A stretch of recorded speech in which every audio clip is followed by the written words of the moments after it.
This is how we got to Kenya, part 2. And I'm not going to repeat myself because because there's so much to say for in this video that please, if you want to know what happened before, go watch part 1. But basically, we had rented a home in Kenya. We needed $25,000 to get there. We had not even money for the next meal.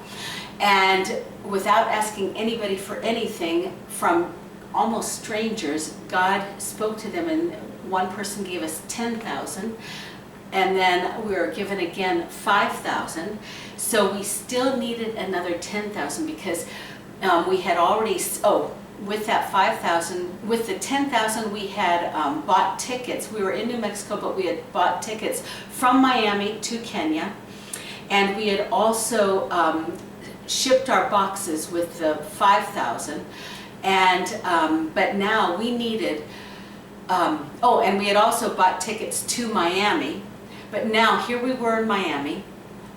God had opened up a place for us to stay with some people we had known from long ago, and we were staying in their house, 6 people plus 2 little dogs, and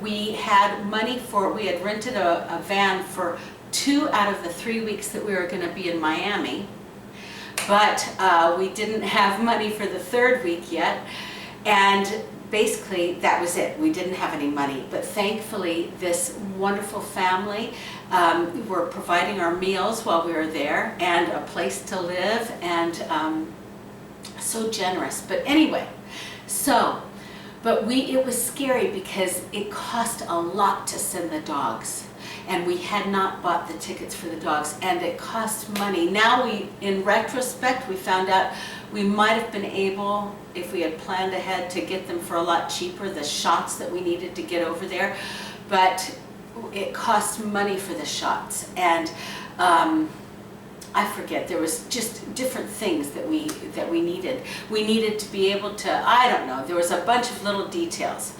Okay, but we were so happy. We were almost there. We were halfway there.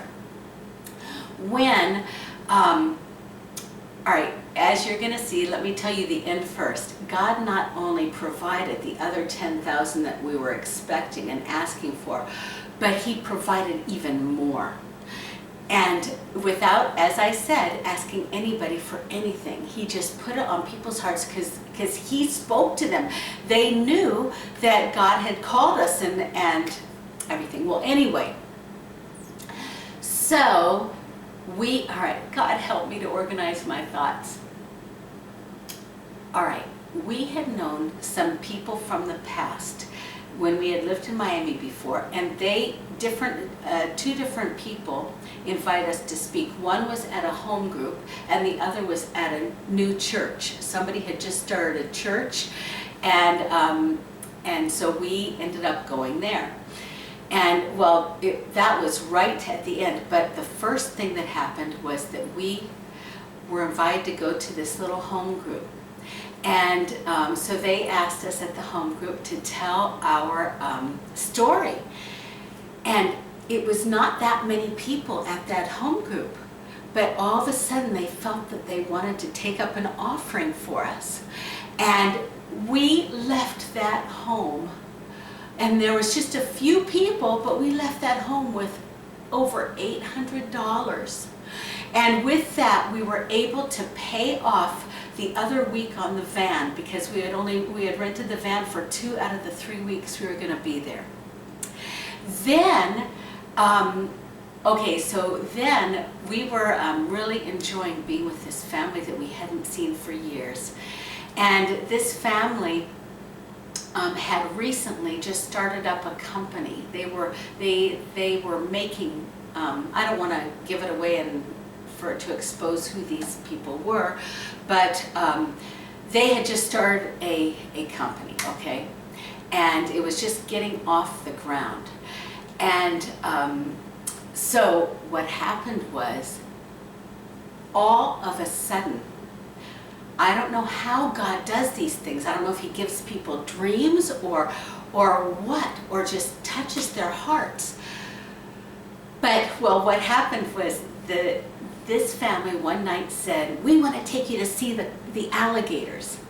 So it was nighttime, and we all got our flashlights, and they drove us to the Everglades. And I drove in the car with the lady, the woman, and her children, and Jose drove in another car with some of the children, and with, because they had 3 and we had 4, with some of the children, and Jose. When we arrived in the Everglades, Jose came up to me and he said, I want to tell you something. And he was like almost in shock. And he said, when we were driving over there, this friend of ours told me that God had put it on his heart, him and his wife's heart, to give us $10,000.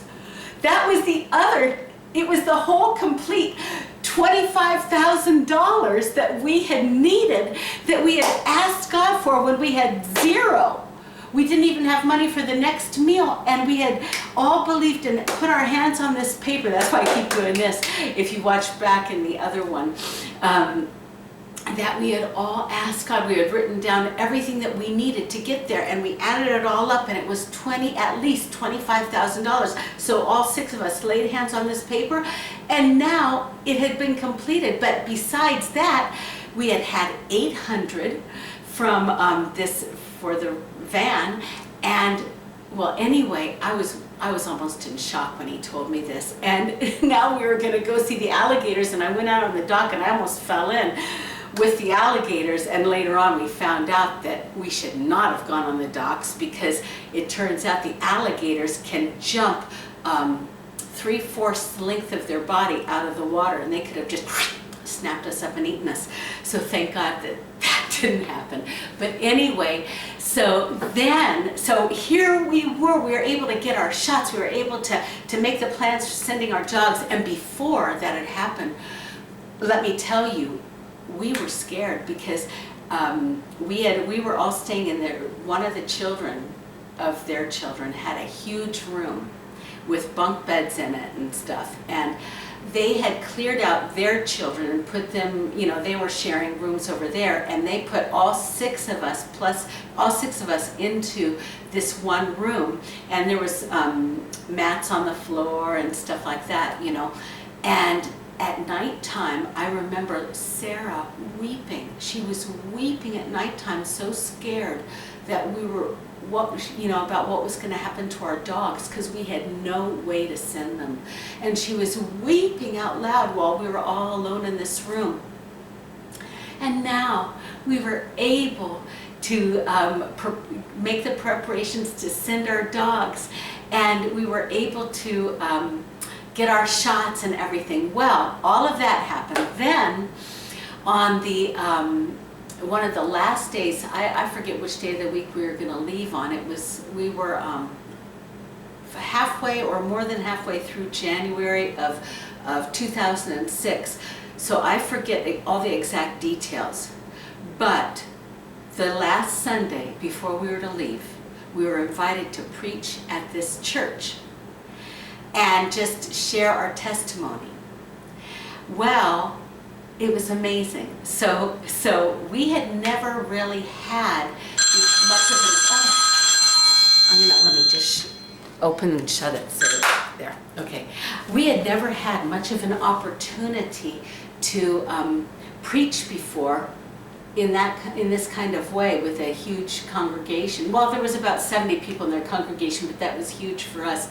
We had been ministers, but not up on the platform, right? But anyway, so we just spoke from our hearts and everything. And guess what happened? Afterwards, we just said, anybody who would like prayer for anything, we would love to pray for you. And we did have, had never had the opportunity to really preach, but we were used to really praying for people, and God would speak words for them, in that, like, all of a sudden, I would get a picture or something, and it would be something significant in their life, and the same thing would happen to Jose without him without us knowing anything about the people. It's like God would speak to us stuff, and we would be able just to pray for them, and they would, well, anyway, afterwards, we said, anybody who wants prayer, we would love to pray for you. Well, this church had never had the experience of people coming out of their seats for an altar call. But it's like all of a sudden, the whole church came up and every single person wanted prayer. And it was amazing. We were there for hours, and like this was the beginning of the way that God was going to start to use us.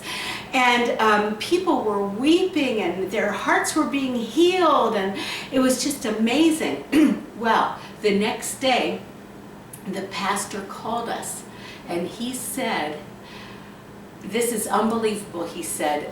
"I've never had this big of an offering ever, but besides people giving me money for my church," he said, they have given you over $4,000. Isn't that amazing? And so that's how we started our life in Kenya. And so then they put us on, we went on the plane, and and then let me just tell you, the next time I start up, it will be actually arriving in Kenya. But on the plane trip there, Jose was sitting across from these men from England, and they were pastors too, or ministers, and they began to talk back and forth. And before you knew it, this stranger gave Jose $200. Isn't that just amazing? And that's how we got our start in Kenya. And our dogs got safely shipped over there. And next time I'll start to tell you what happened in Kenya. Okay, love you guys. Bye.